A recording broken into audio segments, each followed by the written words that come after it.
Glad to have you back. Now, the city of Lagos, with over 20 million inhabitants, is the largest city in south of the Sahara.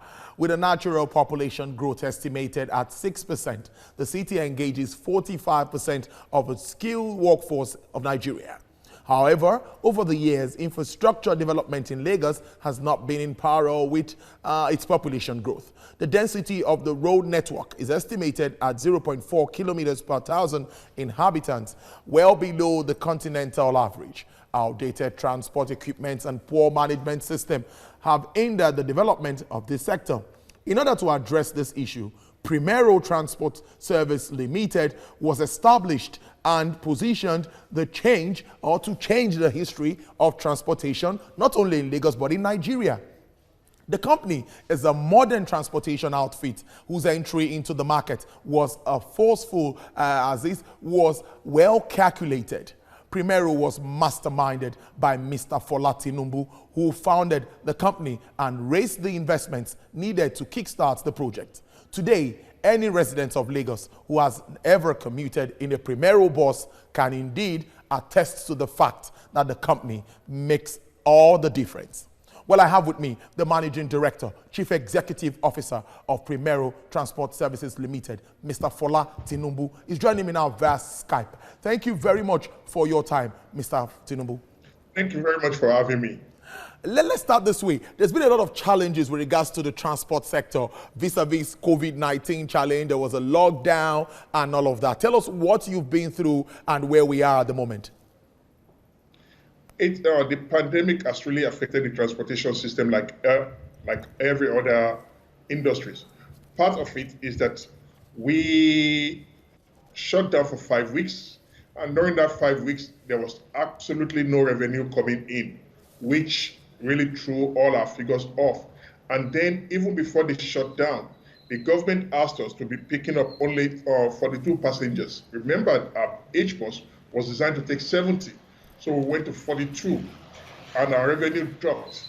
And when we came back from the pandemic, they asked us to carry 20 passengers only, which even made our revenue drop even more, because then we started using 3 buses to do what 1 bus would do, while our cost of operation remains the same. So it's been very, very challenging for us. Now, moving on now, there's still the issue of social distancing, issue of fumigating the buses and, making everywhere conducive for Lagosians to ply and use these buses. Now, how have you been able to cope with all of this? With social distancing, that was why Lagos State government said we should only put 20 passengers on the bus. But what we discovered was that our bus stops, when they were designing them, nobody thought about social distancing. And since the way we set up our economy, Ikorodu, Agric, and all of that places are bedroom communities. So that, in other words, everybody goes there to sleep, but everybody goes to work at the same time. So what that happens is that the crowd at the bus shelters was just too much. So we went to Lagos State government and we told them that, look, it would be better to put 42 on the buses. Let's open the windows, let everybody wear masks. So we move them faster and we decongest the bus stops. And, it will actually help in making sure the virus is not transmitted. And Lagos State government agreed with the idea. So we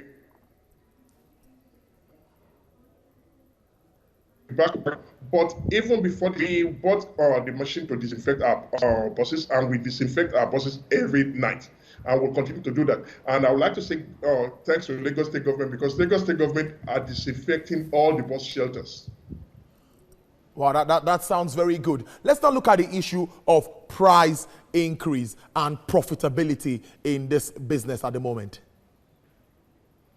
Well, we had to increase our price, our fares last week Friday, and the bottom line was that even before the pandemic, the system was not making money.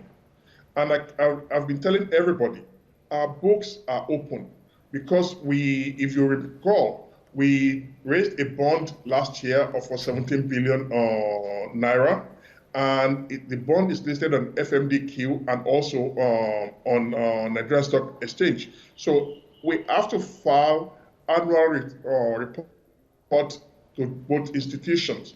And before the Security and Exchange allowed us to float the bond, we had to file our reports. So our reports are open books. Anybody can get access to them. We were not making money even before the pandemic.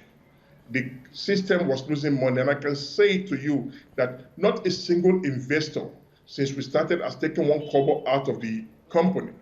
So something had to give, and we had no choice but to go with the price increase, because we have to put the system on a sustainable financial. Now the system will still be around. Instead of, look, a private company cannot continue to pile up losses. If it's a publicly owned company, the taxpayers at the end of the day can come and write off the losses. But who is going to write off the losses for a private company? So there's no choice but to do this, because we must put it on a sustainable financial footing.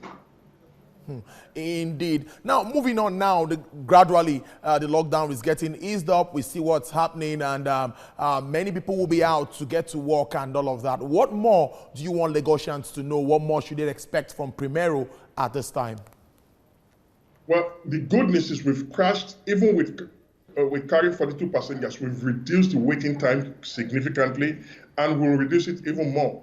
We are running about 320 buses right now, and if need be, we can run about 360 buses daily, 375 buses daily if we need to. So our goal is to make sure we take the commuters as quickly as possible where they are going and get them back home safely in a safe, comfortable, and affordable manner. So Lagosians can expect that the waiting time at our bus shelter is going to be reduced significantly, and we'll continue to work on it. My goal is I don't want anybody spending more than 10 minutes, 10, 15 minutes in at the bus shelter. Indeed, that sounds very good. But in all of this, before we let you go, Mr. Tinubu, what other challenges do you face your staff during their day-to-day activities? Because we have a lot of issues, when it comes to movement of people. When managing people is not very easy, and it's not restricted to Lagos alone. Well, managing people is always a challenge for any business. It doesn't matter whether you're a one-man business or managing people is always the biggest challenge. But I'm happy to say, and I'm proud to say, we have good, solid people that works for Primero.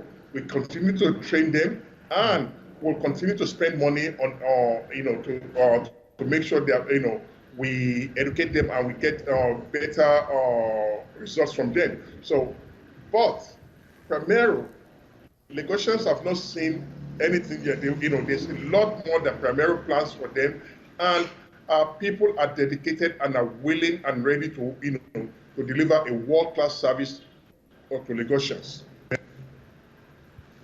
Indeed.